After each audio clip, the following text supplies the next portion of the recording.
저는 이 다가오는 국정감사 때 정의용 전 외교부 장관을 증인으로 저는 좀 출석시켰으면 좋겠다는 생각이 들어요. 그러니까 일본의 후쿠시마 오염수 방출 문제와 관련해서 문재인 정부의 기본 입장과 윤석열 정부의 기본 입장이 본질적으로 다른 것인가 라는 자문에 다르지 않다라는 답밖에 나올 수가 없습니다. 정의용 외교부 장관은 2021년 일본이 후쿠시마 오염수를 해양 방출하기로 결정된 이후에 국회에 나와서 분명하게 말씀을 이렇게 했어요. 일본의 원전 오염수 방류 결정은 IAEA 기준에 맞는 적합한 절차에 따른다면 굳이 반대할 건 없다.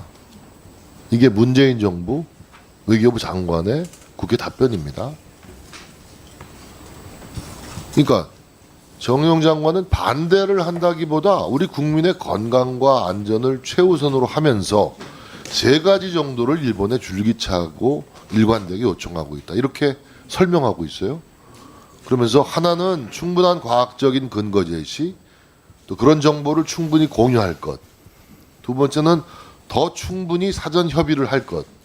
끝으로 IAEA 검증 과정에 우리 전문가나 연구소 대표 참여 보장 등 이 세 가지 여건이 마련돼야 된다라고 정의용 장관, 문재인 정부의 외교부 장관이 얘기를 했습니다. 이 세 가지 조건 지금 다 충족되고 있는 거 아닙니까?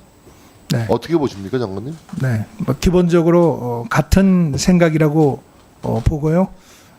지난 정권에서도 이 문제에 대해서 나름대로 고민하고 또 여러 가지 방안을 검토했던 것으로 알고 있습니다. 방금 말씀하신 그 전직 외교부 장관의 발언도 그러한 연장선상에서 나온 것이다 이렇게 보고 있습니다. 우리 지금 이 현 정부에서 가장 중요한 것은 우리 국민의 안전과 건강을 최우선으로 해서 지금 일본이 가지고 있는 계획이 과연 우리 국민들에게 피해가 가느냐 아니냐 이것을 우선적으로 판단을 했습니다. 그것이 과학적 기술적으로 문제가 없는 것으로 판단이 됐고 또 앞으로는 이제 이런 실효적 다층적인 모니터링 체계를 철저하게 운영하는 것이 가장 중요한 우리 과제라고 생각합니다. 그러니까 문재인 정부와 윤석열 정부는 기본적으로 일본의 후쿠시마 오염수 해상 방류에 대해서 기본적으로 같은 원칙과 입장을 견지하고 있다 이렇게 이해하면 되는 것이죠. 네, 기본적으로 같은 생각이라고 봅니다. 18일 날 한미일 3국 그 정상이 캠프 데이비드 별장에서 만나는 장면은 그럼 감격스러운 장면이었습니다. 아마 많은 국민들이 그렇게 느끼셨을 것으로 생각이 되고 뭐 일부 진보 언론은 좀 걱정도 했습니다만 대개 언론도 굉장히 그 호의적인 평가를 주고 있습니다. 자유 가치의 연대, 자유의 확산, 자유 가치의 물결 이런 표현들이 이제 떠오르는 그런 장면들이었습니다. 특히 이제 미국의 언론들이 윤석열 대통령의 역할에 대해서 평가하면서 이번에 한미일 3국 정상회의는 그 이전에 한일 관계가 개선되지 않았다면 성사되기 힘들었을 거다. 이런 평가를 미국 언론이 입을 모으고 있어요. 거기에 대해서 장관님도 동의하시는 부분입니다. 동의합니다. 지난 3월 초에 윤석열 대통령께서 용기 있는 결단을 내리셔서 일본에 대해서 이 관계 개선을 위한 제안을 했고 또 그것을 통해서 양국 간에 12년 만에 셔틀 외교가 복원이 됐고 또 그 이후에 미국 국빈 방문을 통해서 한미 동맹이 강화됐기 때문에 이번에 한미일 캠프 데이비드 정상회담이 가능했다고 생각합니다. 그렇습니다. 윤석열 대통령의 정치적인 결단, 그 용단이 없었다면 이번에 캠프 데이비드 한미일 3국 정상회의는 개최되기가 어려웠을 것이다. 이렇게 생각을 합니다. 그래서 같은 맥락에서 이제 이 한미일 정상회의가 이제 포괄적인 협력 체계를 제도화했다. 이렇게 의미를 평가할 수 있겠죠? 네. 근데 결국은 이게 이제 불가역적인 외교 아젠다로 위치를 좀 확보해야 되겠다.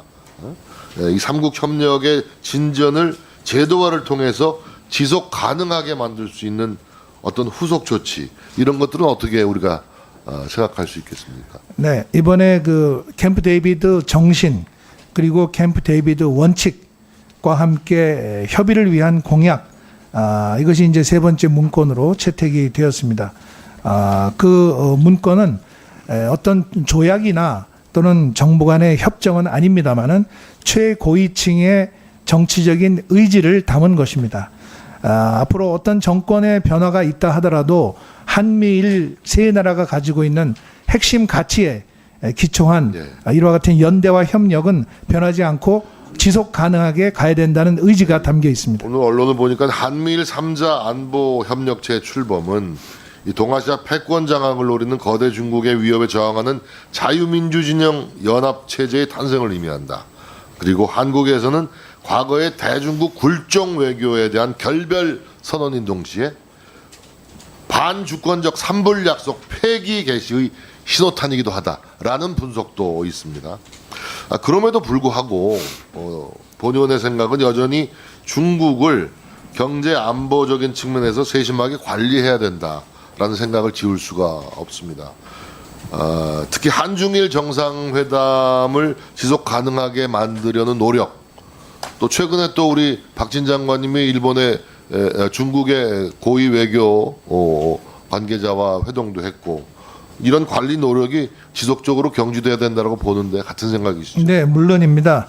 이번에 한미일 그 캠프 데이비드 정상회담은 어느 특정 국가를 배제하거나 또 특정 국가를 겨냥해서 만들어진 모임이 아닙니다. 이것은 자발적으로 삼국이 지키고자 하는 가치를 지키기 위해서 만든 협력체입니다. 이 자유민주주의 가치를 공유하고 있는 한미일이 이렇게 만나는 모습이 이 북중러의 연대를 의식을 하면서 중국을 적대시하려는 의도가 있는 게 아니냐라는 일부의 지적도 있거든요. 이거는 완전히 잘못된 분석. 잘못된 것입니다.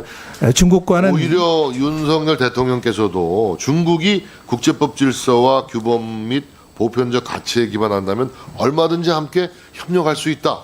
이런 입장을 밝히고 있지 않습니까? 네, 그렇기 때문에 이번에 대통령실에서도 캠프 데이비드 정상회의 때도 한미일 세 정상은 중국을 겨냥해서 모인 게 아니라는 점을 분명히 밝히고 있습니다. 그렇죠? 그렇습니다. 중국에 대한 협력의 문은 언제든지 열려 있다 이렇게 이해하는 것이 맞겠죠. 네, 한미일 협력과 한중 우호는 서로 배치되는 것이 아니라고 생각을 합니다. 네, 중국과 상호 존중 또 호혜 그리고 공동 이익에 기반해서 건강하고 성숙한 한중 관계를 발전시켜 나갈 것입니다. 지난달에 제가 자카르타에서 왕이 정치국원과 회담을 했을 때도 앞으로 양국 관계를 잘 발전시켜 나가기 위해서 긴밀히 소통해 나가기로 했습니다. 예, 수고했습니다.